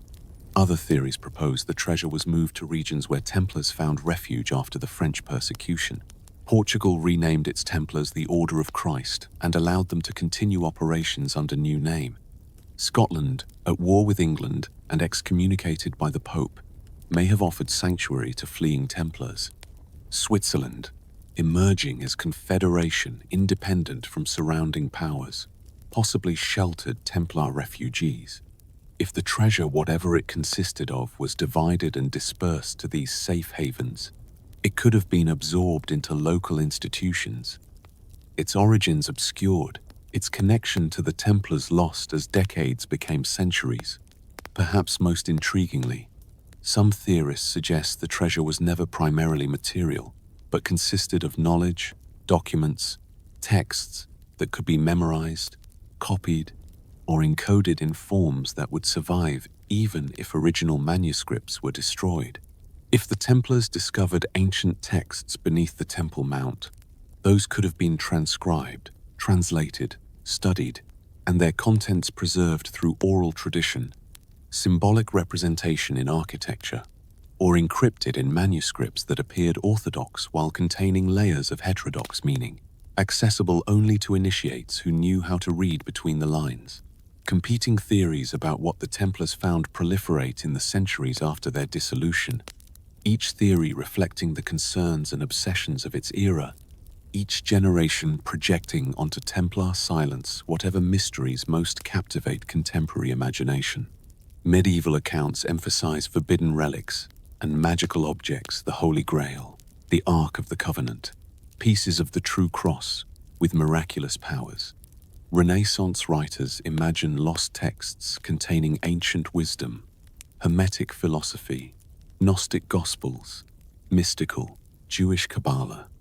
Enlightenment thinkers suggest revolutionary political or philosophical ideas that challenged church authority and royal prerogative. Romantic-era authors envision mystical initiations into eternal truths about human potential and cosmic order. The sacred bloodline theory proposes that Templars discovered evidence of Jesus' descendants, documentation showing Christ married and fathered children whose bloodline continued through centuries, preserved by secret guardians who recognized its significance.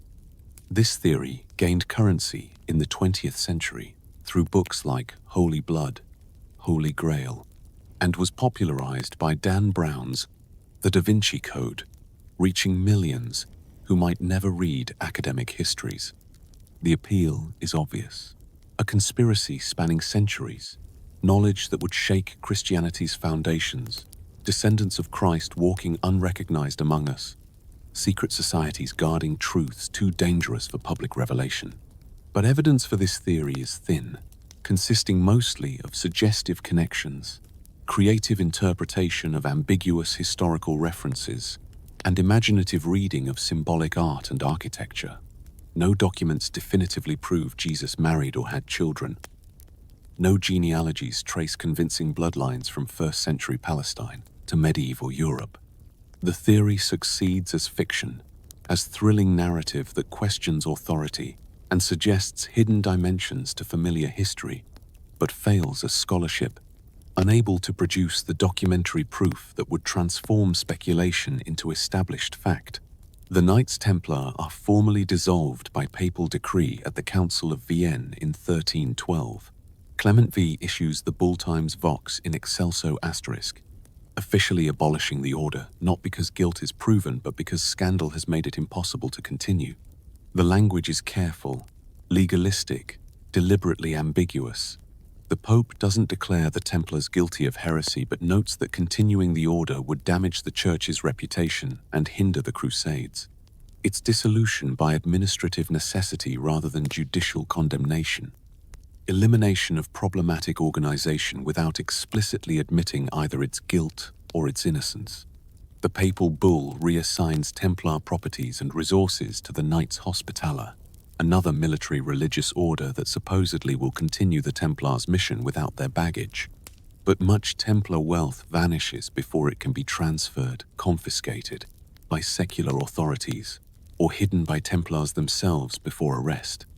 The French crown seizes Templar estates within France, claiming compensation for investigation costs.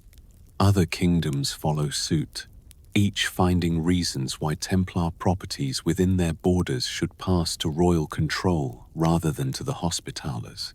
Jacques de Molay, last Grand Master of the Knights Templar, is executed by burning in Paris on the 18th of March, 1314, on a small island in the Seine that still bears memory of that event. De Molay spent nearly 7 years in French prisons, sometimes in chains, sometimes tortured, always under pressure to confess or provide evidence that would satisfy his captors.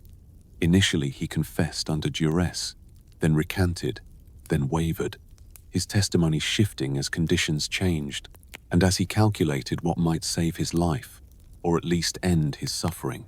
But at his execution, brought before crowd and clergy to hear his final sentence, de Molay recants all confessions and declares the Templars innocent of the charges against them. He names Philip IV and Clement V as false accusers, calls down divine judgment upon them, and goes to the flames proclaiming Templar righteousness. It's a dramatic final gesture, transforming judicial execution into martyrdom, turning victim into accuser. Within months, both Philip and Clement will be dead, fueling legends about the Templar curse and divine vengeance. Was de Molay's final proclamation truth or defiance, genuine innocence or refusal to grant persecutors the satisfaction of confession? His motivation matters less than the effect.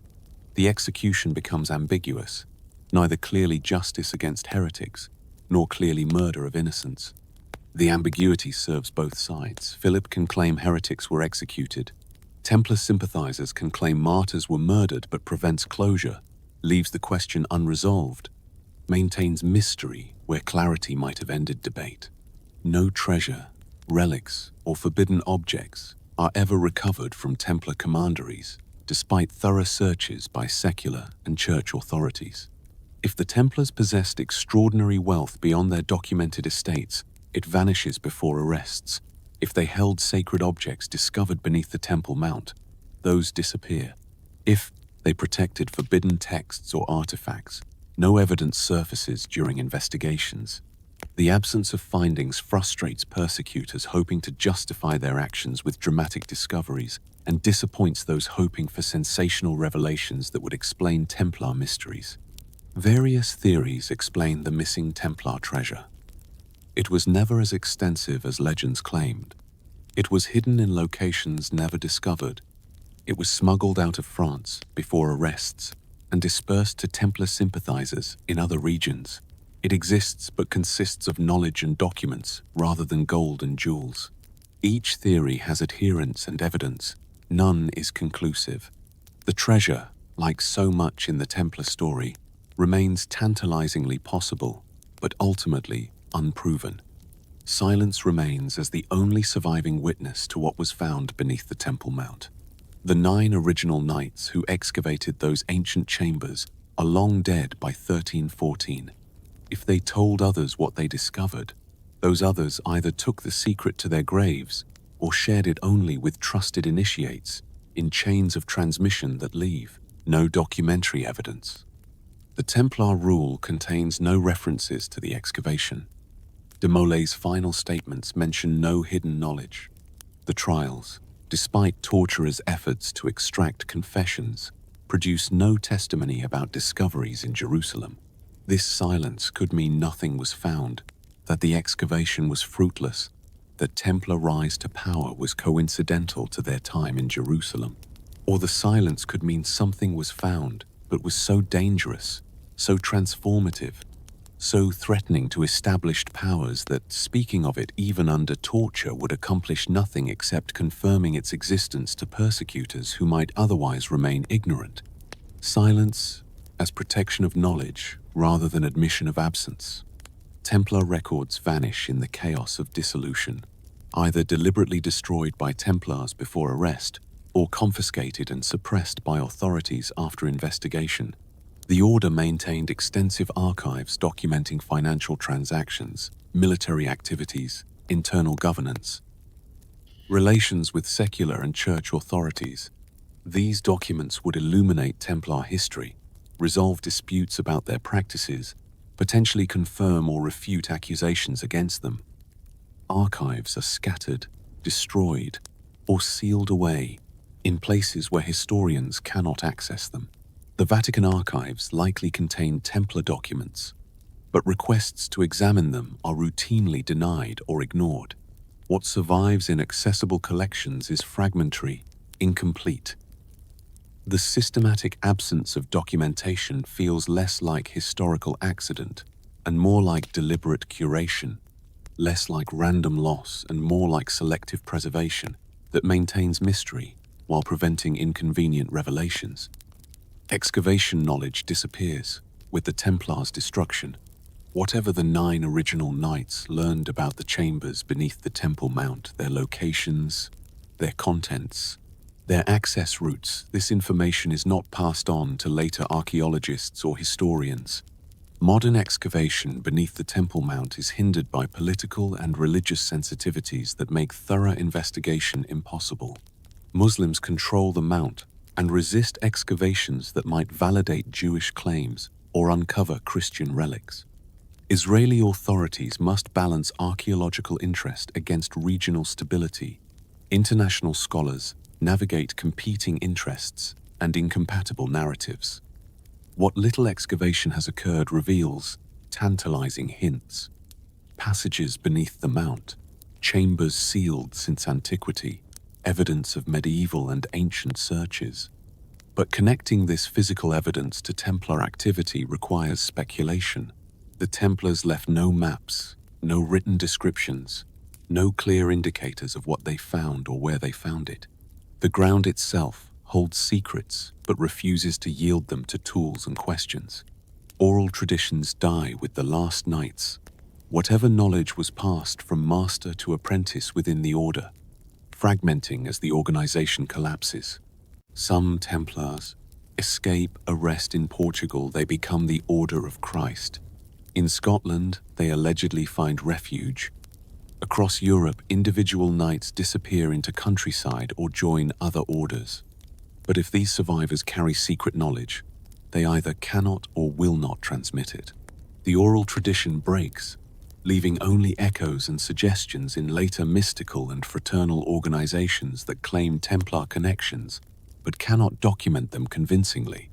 Competing theories about what the Templars found proliferate in the centuries after their dissolution, each theory reflecting the concerns and obsessions of its era. Medieval accounts emphasize forbidden relics and magical objects. Renaissance writers imagine lost texts containing ancient wisdom. Enlightenment thinkers suggest revolutionary political or philosophical ideas.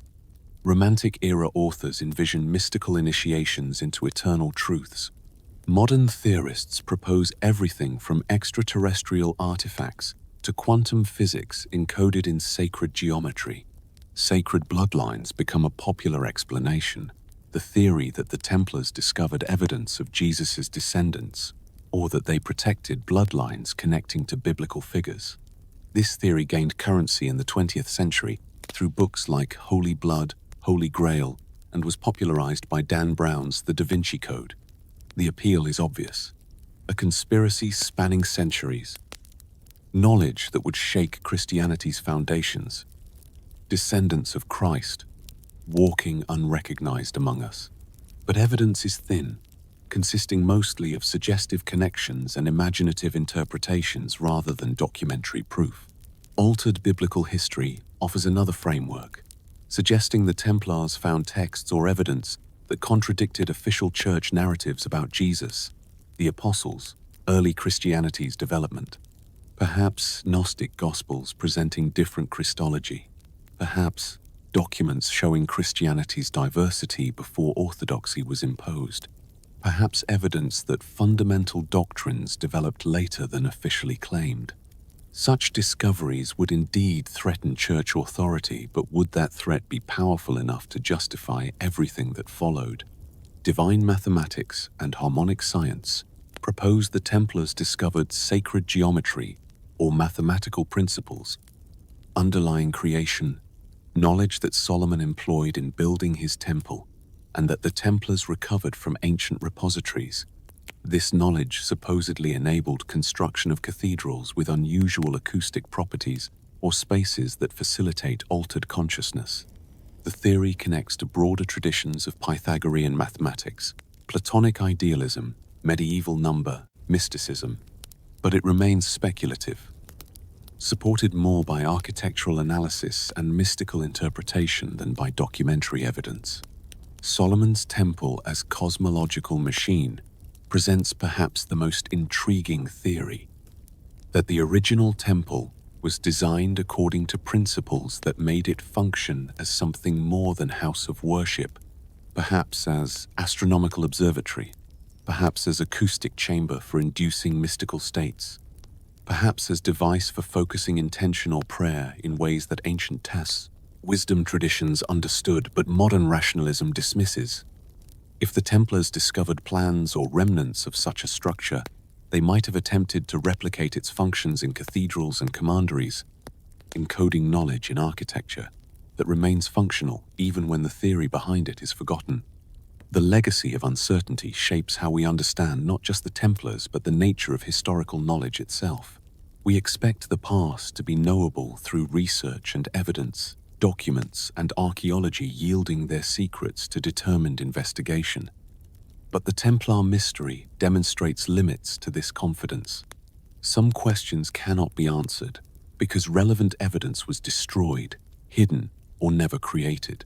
Some knowledge was transmitted orally and died with its carriers. Some truths were encoded in forms we no longer know how to read.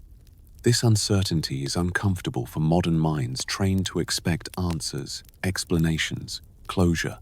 We solve mysteries through forensic analysis, textual criticism, archaeological excavation. We distrust narratives that leave fundamental questions unresolved. But perhaps the Templar mystery teaches us that some historical questions are genuinely unanswerable, that certainty has limits, that the past contains genuine secrets rather than merely unsolved puzzles, waiting for better methodology. Gothic architecture preserves encoded knowledge, whether intentionally or accidentally. The cathedrals functioning as stone books for those who know how to read their language. The proportions and geometry, the acoustic properties and light effects, the symbolic programs in sculpture and stained glass, these elements communicate something beyond aesthetic beauty or structural efficiency. Whether they encode specific discoveries from beneath the Temple Mount or represent more general mystical principles, Gothic cathedrals demonstrate that knowledge can be preserved in non-textual forms, that architecture can be both functional and informational. Freemasonry inherits symbolic structures that claim connection to Templar traditions, the fraternal organization presenting itself as guardian of ancient wisdom, transmitted through initiatory degrees and ritual drama. Whether these claims are historically accurate or romantic invention is disputed. But Freemasonry clearly draws on Templar imagery and mythology, incorporating references to Solomon's Temple, using symbols associated with the Templars, structuring degrees around narratives that echo Templar themes. If the Templars discovered something beneath Jerusalem, Freemasonry might preserve fragments of that knowledge, distorted perhaps by centuries of transmission but containing kernels of truth. Silence becomes the vessel of survival, the means by which dangerous knowledge persists without being suppressed. If the Templars had written texts explaining their discoveries, those texts could be burned, confiscated, condemned. If they had displayed artifacts, those objects could be seized or destroyed. But knowledge encoded in architecture, transmitted through symbols, preserved in rituals that claim no heterodox meaning yet contain layered interpretations. Such knowledge is difficult to suppress because it's difficult even to recognize as dangerous. The Templar legacy lives in this paradox. They are simultaneously forgotten and omnipresent, their history erased, yet their influence persisting, their secrets lost, yet their mystery enduring. Every generation reconstructs the Templars according to contemporary concerns, finds in their silence a canvas for projecting current anxieties about power, knowledge, conspiracy, truth. The Templars become mirror rather than portrait, reflecting what we fear or hope about the relationship between institutions and truth, between power and knowledge, between visible history and hidden narratives. Return with me to Jerusalem, to the Temple Mount that stands as it has stood for millennia, sacred to three faiths, contested by competing claims, guarding beneath its stones secrets that remain sealed despite all efforts to expose them. The dome of the rock glints gold in Middle Eastern sun. The Al-Aqsa Mosque calls faithful to prayer. Jewish pilgrims pray at the Western Wall, that remnant of Herod's Temple Mount expansion. Christian pilgrims walk Via Dolorosa. Muslims enter the noble sanctuary, each group experiencing the sacred geography according to their tradition, each certain of their truth. None able to excavate the ground they consider holy without offending others who also consider it holy. The chambers beneath the mount remain sealed, inaccessible to archaeology, protected by political sensitivity that makes investigation impossible. We know those chambers exist. Medieval accounts mention them. Ancient sources reference them. Modern surveys detect cavities and voids beneath the surface. But what they contain, whether the Templars found anything within them, what that discovery might have been, these questions remain unanswered, because the ground itself cannot be questioned without risking violence and instability in a region where both are already abundant. The Temple Mount today functions as microcosm of unresolvable historical disputes, each community claiming exclusive truth about what happened there, none willing to accept others' narratives, all defending their versions with passion that precludes compromise. What hope do we have of discovering what the Templars found 9 centuries ago, when we cannot agree on what happened 70 years ago, or what should happen tomorrow? The mystery persists partly because resolution would require consensus that present realities make impossible. Reflect on how power fears knowledge more than weapons, how institutions that claim authority based on exclusive access to truth cannot tolerate discoveries that challenge their monopoly.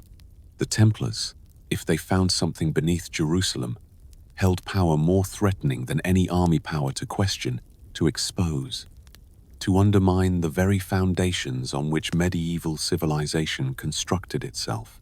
Military force can be met with military force, but knowledge cannot be defeated by swords, only by silence, suppression, destruction of those who carry it. The medieval church's power rested ultimately on claims about divine authority, apostolic succession, exclusive interpretive rights to scripture. Any discovery that complicated these claims threatened everything. Better to destroy the discoverers and suppress the discovery than risk the entire structure of spiritual and temporal authority collapsing. Philip IV's political motivations and financial desperation enabled the purge, but church complicity was necessary to legitimize it. That complicity reveals what church authorities truly feared, not heresy in the sense of incorrect belief, but challenges to their authority to define correct belief. Question whether truth survives best when it is never spoken, when it circulates through symbols and whispers rather than proclamations. The Templars, destroyed for what they knew or what they were suspected of knowing, failed to protect themselves through power and privilege. But their mystery survives, their questions persist, their legends multiply. Paradoxically, destruction preserved their significance more effectively than institutional continuity might have. A living order grows comfortable, bureaucratic, ordinary. A destroyed order becomes mythic, eternal, endlessly fascinating. Perhaps this is the real Templar secret, not what they found beneath the Temple Mount, but understanding that some truths survive better unspoken. Some knowledge endures more faithfully when encoded rather than explained. Some wisdom persists most powerfully through absence that invites imagination rather than presence that constrains interpretation. The Templars become vessels for whatever meaning we need them to carry, their silence accommodating countless theories, their mystery remaining generative rather than closing into solved puzzle. End with quiet resonance, not revelation, letting the questions settle without demanding answers. The Temple Mount still stands. The chambers beneath remain sealed. The Templars are gone, but their absence speaks louder than their presence ever did. And we are left with profound questions about power and knowledge, institutions and truth, the seen and unseen, the spoken and silent. Some mysteries are not meant to be solved but contemplated, not resolved but lived with, not answered but honored in their resistance to easy explanation. The Templars excavated beneath Solomon's temple for 9 years and emerged transformed. That much is certain. What they found, what it meant, why it was never shown, these remain forever uncertain, forever mysterious, forever inviting investigation that can never conclude. And somewhere between the stones that were lifted and the words that were never written, between the excavation that undoubtedly occurred and the discoveries never documented, between the rise to power and the destruction that ended it, the truth learned how to endure by disappearing, learned to survive by becoming silence, learned to persist, not despite secrecy but through it, teaching us that some knowledge is too dangerous to hold and too precious to lose. Finding resolution in paradox, preservation in absence, immortality in mystery that refuses to yield even to centuries of questioning. The Templars guard their secret still, if there was a secret, if there was a guard. If there is anything beneath Jerusalem beyond stones and bones and the weight of competing claims to holiness. The uncertainty is the legacy. The question is the answer. The silence speaks volumes that no confession could match. And in that silence, across those centuries, through all attempts to excavate truth from buried chambers or tortured bodies, the mystery endures untouched, untouchable, eternal as the stones beneath which it may or may not be hidden, patient as truth that knows it will outlast all efforts to expose or suppress it, serene as secrets that have learned the most effective hiding place is not in darkness, but in plain sight. Encoded in architecture we admire without understanding, transmitted through symbols we recognize without comprehending, preserved in stories we retell without believing, waiting for eyes that can see and minds that can hold knowledge too dangerous for institutions, but essential for those who seek truth beyond what authorities permit. The Temple Mount stands, the mystery endures, the questions multiply, and we, inheritors of this silence, can only wonder what lies beneath, what was found, what was hidden, and whether we would recognize truth if it was shown to us, or if centuries of asking the wrong questions have left us unable to comprehend answers that were always available to those who knew how to see beyond words and documents into the grammar of stone and symbol, and carefully maintained silence.